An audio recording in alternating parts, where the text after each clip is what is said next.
Everyone, म हुँ Anuj.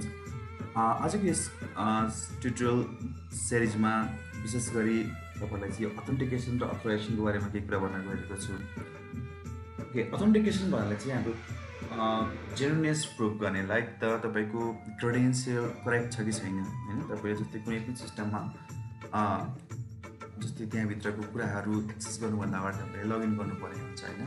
Login गर्ने क्रममा तपाईँको युजर नेम र पासवर्ड यदि चाहिँ करेक्ट छ कि छैन भने चेक गर्ने प्रोसेस भनेको चाहिँ हाम्रो के हुन्छ, अथेन्टिकेसन हुन्छ। भने आफ्टर अथेन्टिकेसन होइन, सपोज तपाईँको युजर नेम र पासवर्ड करेक्ट छ तर तपाईँको आफ्टर लगइन तपाईँले चाहिँ कुन कुन मोड्युलहरू चाहिँ एक्सेस छ, कुन कुन मोड्युलमा तपाईँको प्रिभिलेज छ, त्यो कुराहरू चाहिँ हाम्रो अथोराइजेसनको पार्ट हुन्छ। That means process of granting approval or permission on the resources. So हामीले यो हाम्रो जुन सिस्टममा सेक्युरिटी अपनाउनको लागि चाहिँ मैले चाहिँ विशेष गरी चाहिँ डाटाबेसमा कसरी चाहिँ काम गरेको छु भन्दाखेरि सिम्पल एउटा डेमोको रूपमा होइन। तपाईँहरूको यो चाहिँ हाम्रो डिफ्रेन्ट वेजले गर्न सक्छौँ होइन।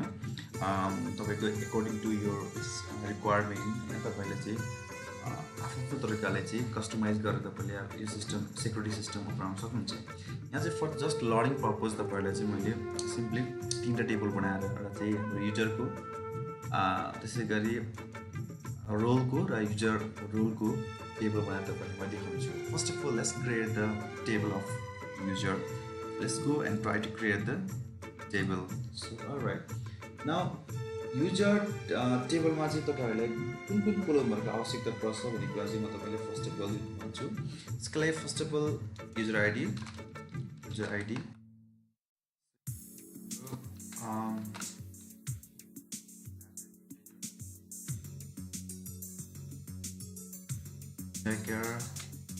त्यसै गरी लास्ट नेम गरेर हाम्रो के छ email ID. So email ID पनि म सपोज यसको एन्भाइकर यसको लेन्थ 50 राख्छु। त्यसै गरेर डेट अफ बर्थ, यसको डेट टाइप डेट टाइम, त्यसै गरेर पासवर्ड। यसको चाहिँ म म्याक्स राख्न चाहन्छु किनभने हाम्रो पासवर्ड चाहिँ इन्क्रिप्टेड फर्ममा यसको लेन्थ बढी हुनसक्छ। सो के गर्छु, एन्भाइकर म्याक्स युज गर्छु। ओके, त्यसै गरेर तपाईँको यहाँ मैले चाहिँ इमेल युज गरेको छु। सो यसको लागि चाहिँ यो इमेल चेक गर्नको लागि चाहिँ म इज इमेल भेरिफाइड भन्ने एउटा फिल्ड थप्न चाहन्छु। सो इज त्यो चाहिँ हाम्रो इदर ट्रु अर फल्समा यसको चाहिँ आउटपुट आउने भएको कारणले गर्दा, डाटा आउने भएको कारणले गर्दा यसको चाहिँ एउटा टाइप पिट युज गर्न चाहन्छु। त्यसै गरेर एक्टिभेसन कोड। सो यो फिल्डहरूको पर्पज के हो भन्ने कुरा तपाईँलाई मैले चाहिँ अहिले आएर भनि नै हाल्छु। यसको चाहिँ एउटा हाम्रो युनिक आइडेन्टिफायर छ। सो ओके, नाउ फर्स्ट जुन छ हाम्रो कलम, फर्स्ट कलमलाई म के गर्न चाहन्छु, I want to say the primary key. So set primary key र यसको जुन आइडी छ, आइडीलाई चाहिँ म इज आइडी ट्रु गर्न चाहन्छु। सो ताकि यो अटो इम्प्लिमेन्ट हुन सकोस्। Okay, so save it user. Okay, यो टेबलको नाम के छ, user. So now I want to create the new table that is your role. रोलको लागि म के गर्छु, रोल आइडी इन्टिजर त्यसरी नेम। सो रोल भन्नाले जस्तै अब तपाईँ कस्तो हुन्छ भन्दाखेरि चाहिँ हाम्रो जस्तै एउटा एक्जाम्पलको लागि भन्नुपर्दाखेरि चाहिँ जस्तै मैले एउटा स्कुल म्यानेजमेन्ट सिस्टम भन्ने एउटा सफ्टवेयर बनाउन गइरहेको छु भने त्यो सिस्टम चलाउनको लागि चाहिँ हामीसँग डिफ्रेन्ट ग्रुपहरू हुनसक्छ। जस्तै कि एडमिनको एउटा ग्रुप हुनसक्छ, त्यसै गरी तपाईँको रिसेप्सनिस्टको एउटा ग्रुप हुनसक्छ, त्यसै गरी हाम्रो कमन नर्मल युजरको एउटा ग्रुप हुनसक्छ। सो हामी त्यो ग्रुपलाई कसरी चाहिँ एउटा भनौँ न रिप्रेजेन्ट गर्ने भन्दा चाहिँ हामीले चाहिँ एउटा रोल भन्ने टेबल बनाउँछौँ, जसमा चाहिँ हाम्रो के हुन्छ, एउटा ग्रुपको नाम हुन आउँछ, रोलको नाम हुन आउँछ। जस्तै एडमिन भन्ने एउटा रोल हुनसक्छ, त्यसै गरी तपाईँको रिसेप्सनिस्ट भन्ने एउटा रोल हुनसक्छ। ओके, ताकि त्यो रोलमा हामीले चाहिँ डिफ्रेन्ट नम्बर अफ युजरलाई एसोसिएट गर्न सकियोस्। Let's go and try to make set as a primary key. यस रोल। अब रोल र युजरलाई चाहिँ म्यापिङ गर्नको लागि चाहिँ म एउटा नयाँ टेबल बनाउन चाहन्छु जुन चाहिँ युजर रोल भन्ने टेबल हुन्छ। So like Let's go and create the table that is user role ID. यो हामीले प्राइमेरी की टेबल बनाउँछु कोलम बनाउँछु यसलाई यसमा हामीले user ID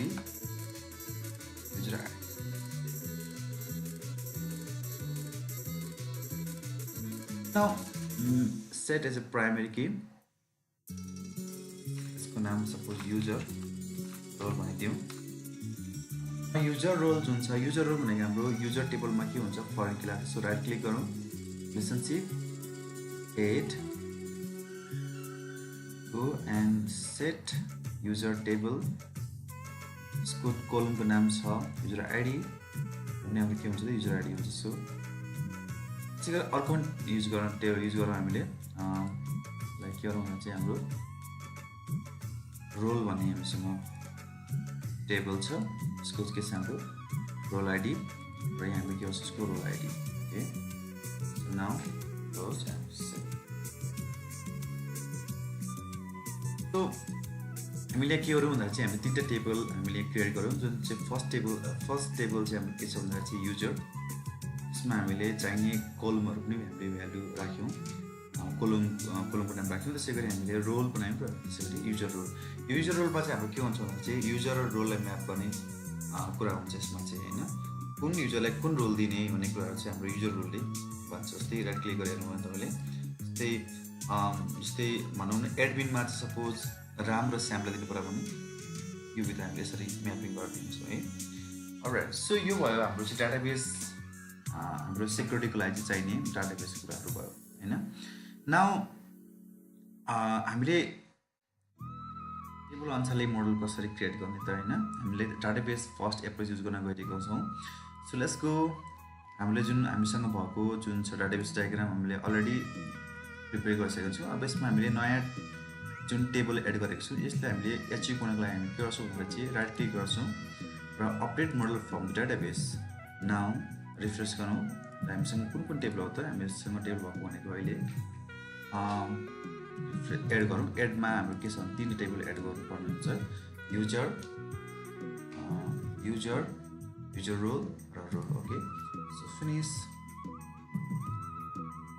अब हामीले अघि बनाएको जुन डाटाबेस फिजिकल डाटाबेस जुन टेबल अनुसारले हामीले के हो मोडल प्रिपेयर गरेको ओके सो सेभ गरौँ यसलाई